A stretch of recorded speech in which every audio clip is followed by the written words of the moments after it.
Hello, Steve White, Steve White Say 9. Well, it sounds like season 4 of The Orville is dead. Now, I haven't been paying too much attention to all of this because these sort of negotiations and background sort of gossip and things can just go on for months with TV shows and years with movies. And I just didn't want to, because no, it's just too tedious. So I was just sort of waiting for an answer, just for official answer and not sort of looking any further. But there was talk up until a few weeks ago that they were negotiating another season, and there were some issues. Seth MacFarlane was involved in the Ted TV series and a show called The Shrouded College. Both of these have been done for Peacock. That's more of a serious science fiction drama, I think. And the idea was he actually wasn't going to be able to return for the Orville, that he wasn't going to come back as a captain, that he would just do a cameo, that he would die or be promoted, and that his ex-wife would take over and be the captain of the ship for that season, which would have been fine. But so that was an issue. I didn't realise him not coming back was an issue because a lot of people, I think, felt like, well, the show without Seth MacFarlane isn't going to work. People aren't going to watch. Apparently they didn't get the kind of viewing numbers that they wanted for the last season.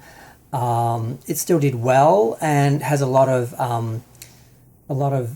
view hours because a lot of fans watched the show over and over again.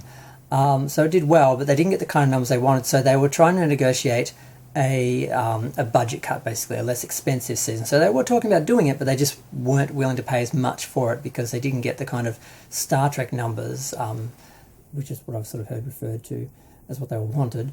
So they were talking, but apparently the writers' strike and all that has basically killed these negotiations. That between Seth not coming back, between the budget issues, and now between scheduling issues and just a lot of things are being cancelled in Hollywood because of the writers' strike and the possible actors' strike or whatever it was. They were talking about that happening like last week, but then negotiations were continuing, so they sort of extended, like they had a deadline, and it's a bit of a mess.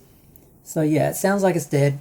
That's what I'm hearing, rumours, a few videos from people who've been following it. I haven't looked at Egotastic Funtime because I don't think he'd listen even if they did get a pretty definite not happening.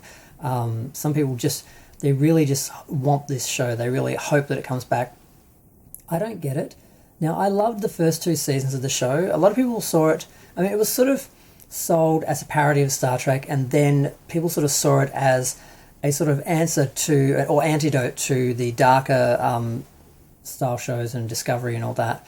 And I felt that way at first. I really enjoyed the light tone and everything, but then it just started to feel like it was like just copying Next Gen, and I just felt like I was just seeing cut and paste of Next Gen each week, and it started to not work for me in the 3rd season. I lost interest, I lost respect for it, and a lot of people felt what I felt, that the show never really knew what it was, because the studio sort of wanted it to be a comedy and a parody, and some people wanted it to make fun of Star Trek and didn't take it seriously. They watched it as a bit of a joke, even though it wasn't meant to be a joke.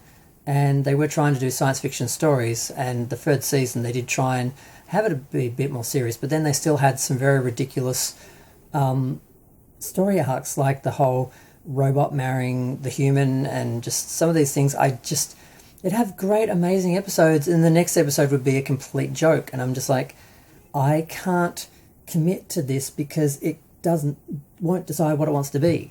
So that's where I was with it in the 3rd season. I kind of just was like, I can't do this. But I did enjoy the first 2 seasons, the tone. I haven't rewatched them. I watched a few episodes on TV, because we were getting it on Vice here, but I ended up watching pretty much the whole season 1 on DVD and then season 2 on DVD. And season 3 I watched episode by episode by various means. Yeah, I will buy the DVD. Apparently it still hasn't been released in Blu-ray, and it really needs Blu-ray because of the picture quality, the effects, the money they spent on that. The fact it's not being put on Blu-ray is a crime. Hopefully they'll do a Blu-ray box set when they have decided the show is canned. And because it's the end, they can release that, and they won't have to worry about doing a second one that won't sell or whatever. So I still hope to get it in Blu-ray, but I'll probably buy the DVD. But I don't hate the show. I do like the show. I just don't like people saying it's Star Trek or as good as Star Trek because it never got to that level. It had a couple of moments where it kind of hit that level, but then it had so many other lower moments that sort of pulled it back down from that sort of level. So but a bit sad to hear they're not doing it, but kind of relieved because it just was dragging out and going on and on. It took forever to get the third season, and I was just sort of like, oh, we got it, it's done. I don't feel like they've got anywhere to go with the show, really. So I'd be okay if it ended now. And, you know, Seth was a Star Trek fan. The original Star Trek got 3 seasons. The Orville got 3 seasons.